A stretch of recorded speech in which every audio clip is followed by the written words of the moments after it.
ഇപ്പോൾ വി.ഡി. സതീശൻ മാധ്യമങ്ങളെ കാണുന്നു. അതിലേക്ക്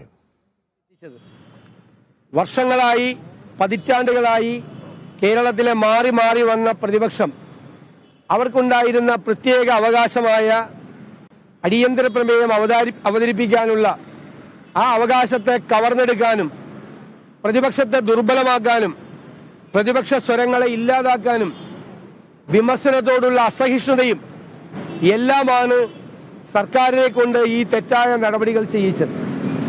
മാത്രമല്ല, സഭയിലുണ്ടായ ഒരു വിഷയത്തിൽ വാദികളായ MLA-മാർക്കെതിരായി 2 വനിതാ MLA-മാർ ഉൾപ്പെടെയുള്ള 7 MLA-മാർക്കെതിരായി 10 വർഷത്തെ തടവ് ശിക്ഷ കിട്ടുന്ന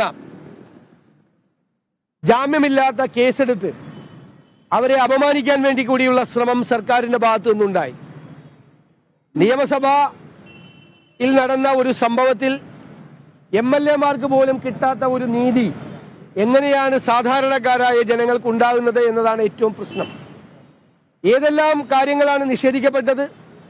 ഈ സംസ്ഥാനത്തിന് ഒരു വർഷം 5000 കോടി രൂപ വെച്ച് കഴിഞ്ഞ 5 കൊല്ലക്കാലം കൊണ്ട് 25,000 കോടി രൂപ നഷ്ടപ്പെട്ട IGST വിഷയം ചർച്ച ചെയ്യാൻ അനുവദിച്ചില്ല. സർക്കാരിന്റെ കെടുകാര്യസ്ഥത, പിടിപ്പുകേട് പുറത്തു വരുമെന്നുള്ള പേടിയായിരുന്നു.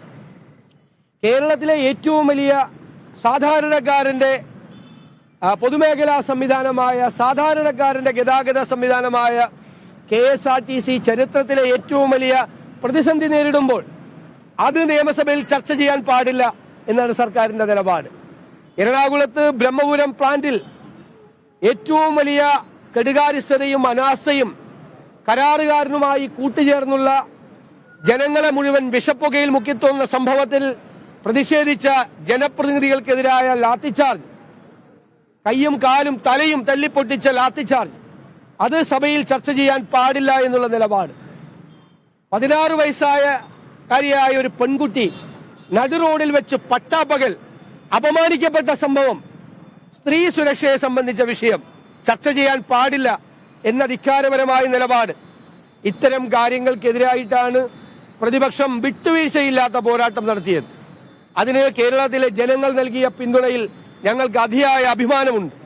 ഈ ധിക്കാരികളുമായി, ഈ ദാഷ്ട്യക്കാരുമായി ഒരു തരത്തിലുള്ള കോംപ്രമൈസും ചെയ്യാതെ ഞങ്ങളുടെ അവകാശങ്ങൾ പിടിച്ചു നിർത്തുന്നതിന് വേണ്ടി ഞങ്ങൾ നടത്തിയ പോരാട്ടം UDF നടത്തിയ കൂട്ടായ തീരുമാനത്തിന്റെ ഭാഗമായി നടത്തിയ പോരാട്ടമാണ്.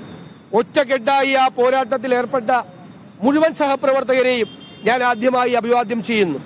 ഇന്ന് സഭയുടെ നടുത്തളത്തിൽ ഇരുന്ന് സത്യാഗ്രഹ സമരമാണ് ഇന്ന് ആരംഭിച്ചത്. ബഹുമാന്യരായ അംഗങ്ങൾ Anwar Sadath, Shri TJ Vinod, Shri Kurukkoli Moideen, Shrimati Uma Thomas, Shri AKM Ashraf തുടങ്ങിയ 5 അംഗങ്ങളാണ് സത്യാഗ്രഹ സമരം ആരംഭിച്ചത്. മന്ത്രിമാരുൾപ്പെടെ, സ്പീക്കർ ഉൾപ്പെടെയുള്ള ആളുകൾ ഇതുപോലെ ഒരു സമരം നടത്തിയ പ്രതിപക്ഷ നേതാവിനെയും പ്രതിപക്ഷത്തെയും മാറി മാറി അവഹേളിക്കുകയുണ്ടായി. സംസ്ഥാനത്തിന്റെ ചരിത്രത്തിൽ ആദ്യമായിട്ടാണ് ഇങ്ങനെ നടുത്തളത്തിൽ ഒരു സത്യാഗ്രഹ സമരം നടക്കുന്നത് എന്ന് ഒരു മന്ത്രി എഴുന്നേറ്റ് നിന്ന് ക്രമപ്രശ്നം ഉന്നയിച്ചുകൊണ്ട് പറഞ്ഞു. സ്പീക്കറും അതിന് പിന്തുണ നൽകിക്കൊണ്ട് പറഞ്ഞു. ഏറ്റവും രസകരമായ കാര്യം, 1974 ഒക്ടോബർ 21-ാം തീയതിയാണ് സഭയിൽ നടുത്തളത്തിൽ സത്യാഗ്രഹം ഉണ്ടായത്. നടുത്തളത്തിൽ സത്യാഗ്രഹം നടത്തിയ പ്രതിപക്ഷ നേതാവ് ഏറ്റവും മോശപ്പെട്ട പ്രതിപക്ഷ നേതാവാണ് എങ്കിൽ എനിക്ക് പരിണതപ്രജ്ഞരായ 2 മുൻഗാമികൾ കൂടി ഉള്ളതായി ഞാൻ വളരെ സന്തോഷത്തോടു കൂടി പറയാൻ ആഗ്രഹിക്കുന്നു. ഈ സഭയിൽ, ഈ കേരളത്തിന്റെ നിയമസഭയിൽ നടുത്തളത്തിൽ ആദ്യം സത്യാഗ്രഹത്തിന് പ്രഖ്യാപിച്ച പ്രതിപക്ഷ നേതാവ് അന്നത്തെ കമ്മ്യൂണിസ്റ്റ് പാർട്ടിയുടെ നേതാവായിരുന്ന സഖാവ് EM ശങ്കരൻ നമ്പൂതിരിപ്പാടായിരുന്നു. മന്ത്രിമാരും സ്പീക്കറും ഒന്ന് മറിച്ചു നോക്കണം നിയമസഭയുടെ ചരിത്രം. 1974 ഒക്ടോബർ 21-ാം തീയതി സഭയുടെ നടുത്തളത്തിൽ അവർ സത്യാഗ്രഹം ഇരുന്നു. അതിനുശേഷം വീണ്ടും 1975 ഫെബ്രുവരി 25-ാം തീയതി രാത്രി മുഴുവൻ പ്രതിപക്ഷാംഗങ്ങളും സഭയുടെ നടുത്തളത്തിൽ EMSന്റെ നിർദ്ദേശപ്രകാരം ഇരുന്നു. ഇനി വേറൊരു പിൻഗാമി കൂടിയുണ്ട് എനിക്ക്.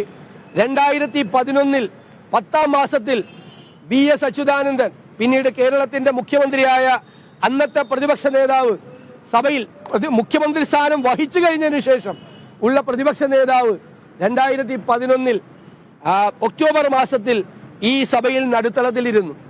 അപ്പോ കേരളത്തിൽ ആദ്യമായിട്ടാണ് ഒരു പ്രതിപക്ഷ നേതാവ് സഭയെ അവഹേളിച്ചുകൊണ്ട് നടുത്തളത്തിൽ ഇരുന്നത് എന്നുള്ള മന്ത്രിമാരുടെയും സ്പീക്കറിന്റെയും എല്ലാം അഭിപ്രായ പ്രകടനങ്ങൾ പിൻവലിക്കണം എന്ന് ഞാൻ അഭ്യർത്ഥിക്കുന്നു. ഈ സഭയുടെ ചരിത്രത്തിൽ ഇതിനു മുൻപും സഭയുടെ നടുത്തളത്തിൽ ഇരുന്ന് സമരം ചെയ്തിട്ടുള്ള ചരിത്രമുണ്ട്.